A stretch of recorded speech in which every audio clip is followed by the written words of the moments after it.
what did this study do to the health of Americans? It ruined it. It did. It literally, it because ruined it. heart disease is still number 1 in the country. Stroke is number 5. People are dying still from diabetes, and it's more than ever. So in order to overcome this crisis, people have got to start taking control of their own health. They have to start seeing what their underlying problems are, because if you know the problems, then you can do something to change it. Did you grow up thinking that fats were the cause of all heart attacks and that low-fat products were the solution to heart disease? Well, in this episode, we're going to be talking about a guy named Dr. Ancel Keys and his famous 7-country study and the repercussions it's had on your health. Ancel Keys was an American physiologist and epidemiologist known for his influential research on diet and cardiovascular health. But we're going to talk about how what he thought was good for your cardiovascular health has actually been shown to have really probably hurt cardiovascular health in the long run, and how it's made many more health issues. It really is. Yep. There's, the 7-country study that he came up with, this is where the problem started. He cherry-picked some data, and he really did.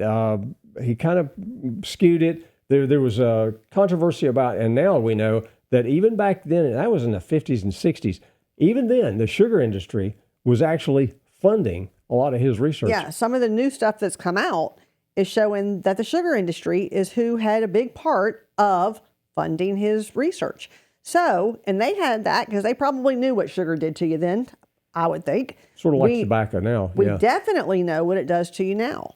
Countries that they used on this study was the United States, Finland, ex-Yugoslavia, Netherlands, Italy, Greece, and Japan. I mean, it was a big deal back then. And he was even featured on Time magazine on his research and what was going on. So he actually was making it look like, oh my gosh, this fat that everybody's eating is what's causing all the heart disease.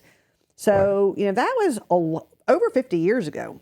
Right. For 50 years, we've had used bad data to change your dietary habits, really. They didn't really consider other outside parameters other than fat. And there was another doctor, actually a British nutritionist, John Yudkin, that did argue at the time that it was the refined sugar and not the dietary fat that was responsible for the increase in chronic health issues. And we know today, with the research that's come out in probably the last 15, 20 years, that he was the one that should have been followed back then, not Ancel Keys. Yeah, Yudkin just didn't have the data that he could about sugar and really, what its ramifications in the body, how our body has to handle it and what it has to do to process it and so on.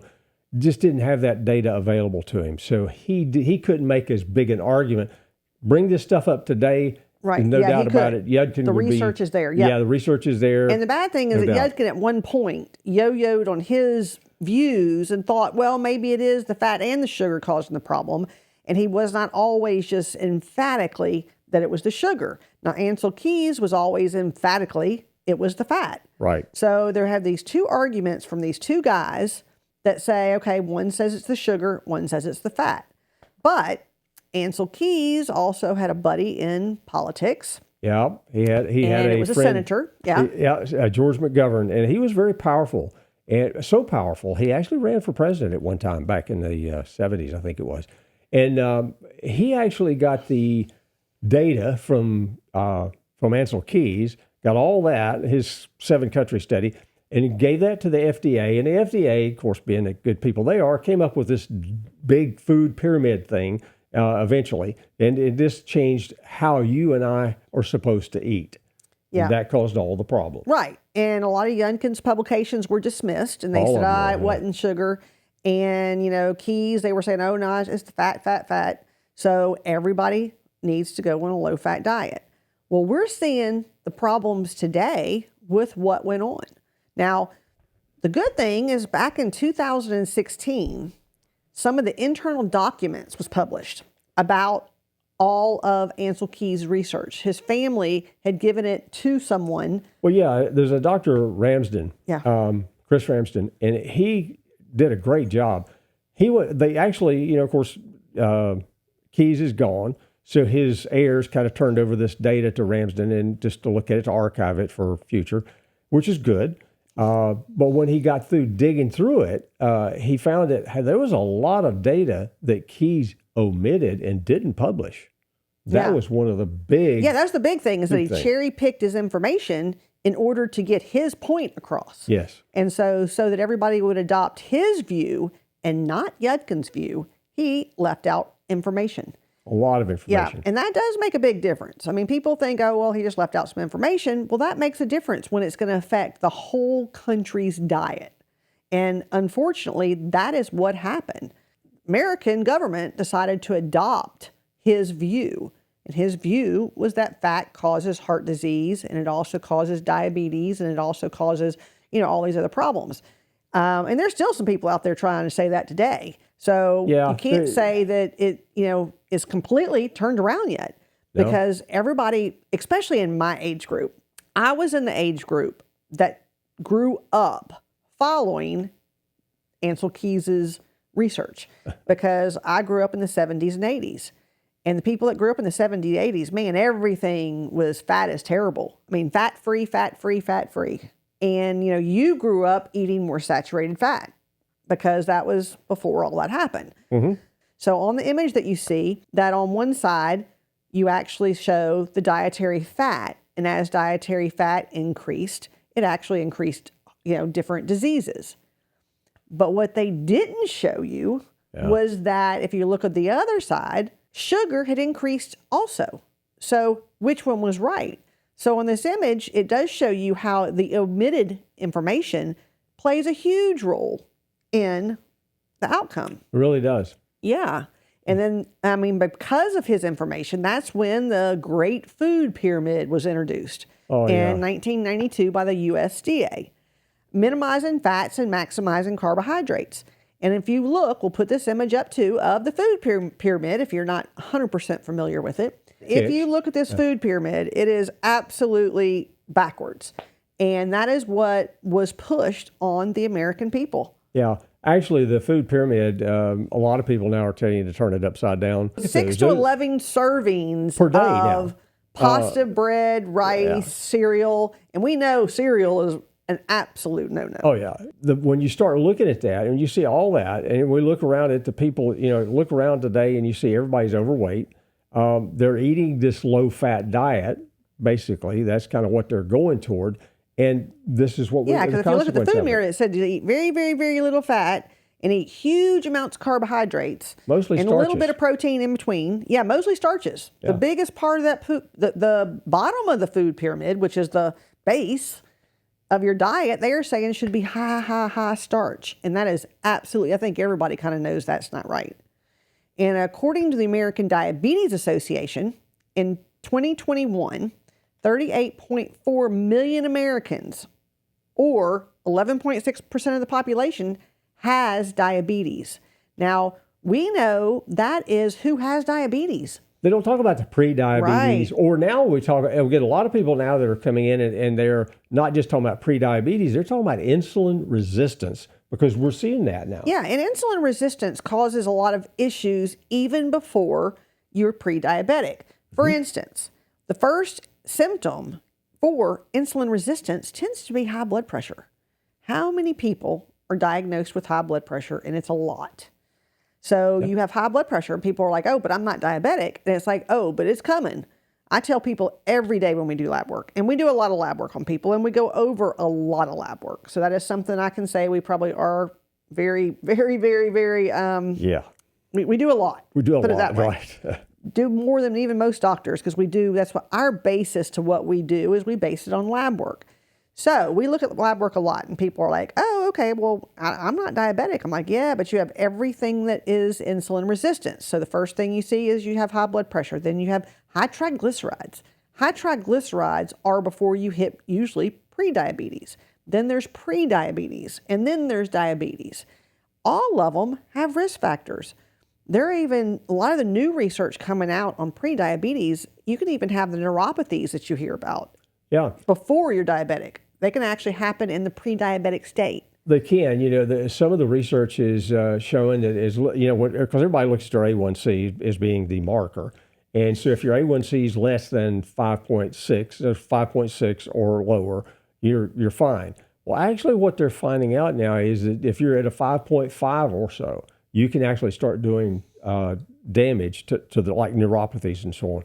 And if it's damaging the like the nerves, damaging other stuff too. Yeah, and what we see a lot of times is your A1C can still be normal. It can even be 5.5 or lower, like we're talking about. But we'll see people's insulin sky high.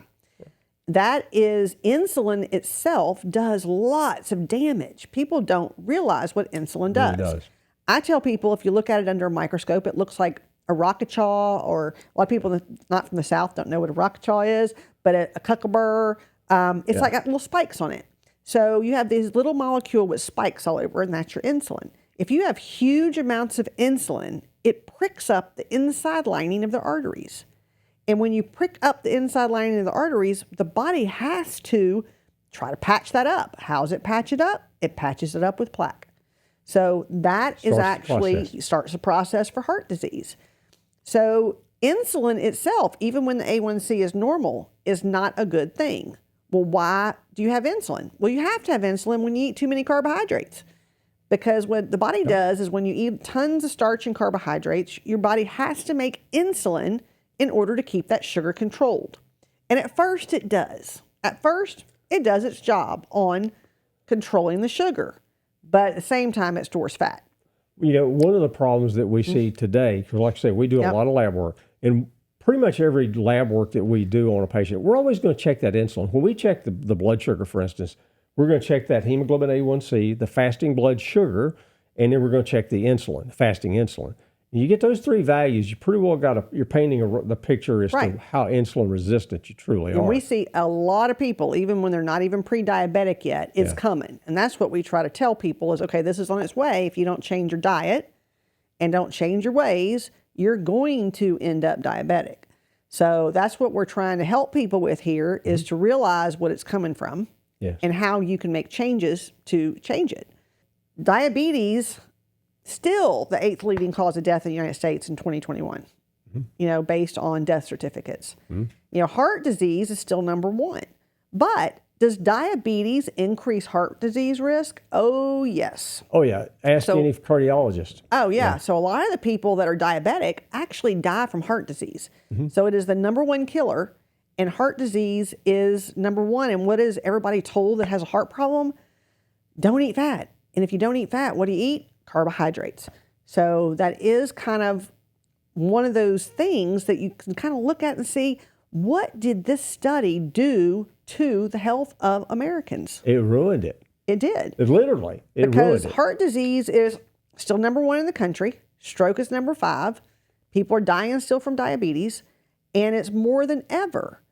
So that's why we tell people, you know, you have to look at the whole picture, and you got to look. We kind of wanted to do this show because we wanted people to know, where did it come from? Why should you not be that afraid of fat? And we're going to talk on our next episode, our second part 2, on the differences of fats. And that is a big difference because there are still bad fats. There are. Everybody agrees trans fats are not good. But we're going to get into all that on episode 2. We're going to talk about a little extension of what we're talking about today. Now, because despite everything that everybody's done, despite everybody changing the diet for 50 years, it's not making any difference. It's actually making things worse. And we're going to put up an image right now that's going to show how all these chronic diseases have increased over the past years. The only time that they decreased a little bit was around 2020, which is what? COVID? Yeah, that's kind of really strange. You do have a little dip there. And what we were talking about, well, there's a couple reasons that could be, and this is our opinion. Right. It could be that people weren't eating out as much and they were actually cooking at home, which people don't do as much of anymore. Right. Or was just every death said it was COVID. That's possible too. Yeah, there was a lot of that. Because we do have patients that told me that they had relatives that died during that time, and they were completely over COVID. They were not sick from COVID. They fell, died, and they called it COVID. Yeah. So we don't know. Was things called different things at that time? That's possible. Or was it because everybody wasn't eating out? Yeah. We don't know.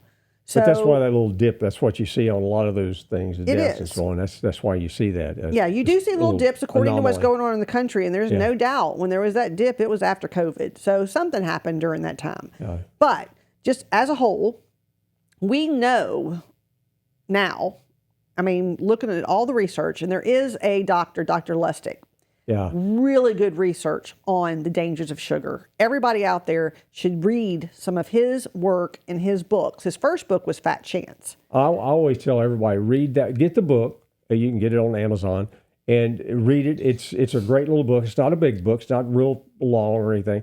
But if you read the book, you'll understand, basically understand the problem, why sugar is such a problem. And you'll understand that he's also going to go in and tell you what to do about it too. Yeah. But he also goes into why.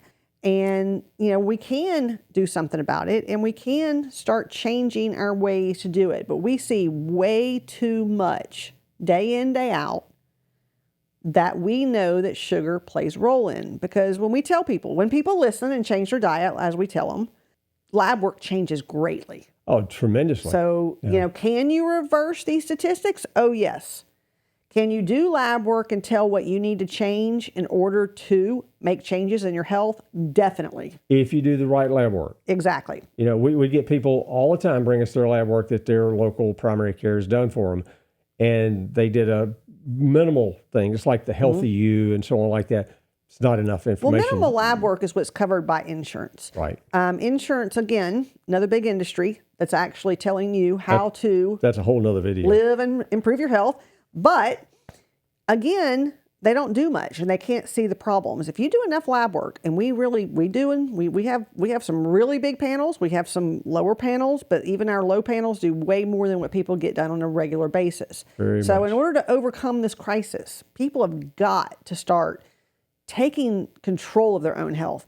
They have to start seeing what their underlying problems are. Because if you know the problems, then you can do something to change it. That's the key, is taking control of your health. That's the actual problem that we see today, is people are not taking control of their own health. They're turning your health, the most valuable thing you have, you just turn it over to somebody else. Right, you can have all the money in the world, but if you don't have health, you don't have anything. That's very true. So, thank you for listening. And we'll see you on part 2.